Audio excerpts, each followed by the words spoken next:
Now cat में percentage का देखो कितना बढ़िया क्वेश्चन आया है, रेशियो भी है, परसेंटेज भी है और कॉमन सेंस भी है। Now in this case, in September the income of Kamal, Amal and Vimal are in the ratio 865. They rent a house together and Kamal pays 15%, Amal pays 12, Vimal pays 18% of their respective income to cover the total house rent in that month. In October the house rent remains unchanged while their income increases by 10%, 12, 15. In October the percentage of their total income that will be paid as house rent. तो देखो इस question में क्या करेंगे, मेरे पास पहला person है, उसकी रेशियो है 865, ये इनकी इनकम का रेशियो है। In this case because we have to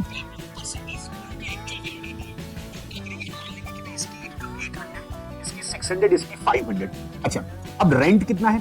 first Kamal is paying 15%, तो 800 का 15% होगा 120। 600 वाला he is paying, Kamal page 12%, इसका 72 रेंट होगा। 500 वाले का 18% 90। So total rent will be, जो ये लोग पे करेंगे 282।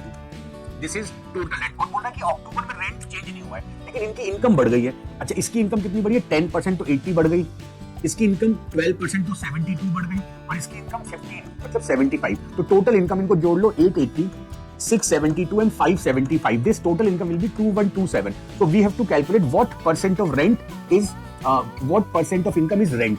So 282 divided by 2127. तो ये जो और नियरेस्ट पूछ रहा है, तो this value will be 13.26. Answer is fourth option. तो ऐसे क्वेश्चन बहुत इजी वे में हो जाते हैं, provided you assume some normal value. आप कुछ इजी वैल्यू एज्यूम कर लो, क्योंकि रेशियो दिया था, आप 800, 600, 500 एज्यूम करोगे तो भी सेम आंसर आएगा। If you assume 856, again answer will be same, but 100 multiply करने से क्वेश्चन हमारा इजी हो जाता है।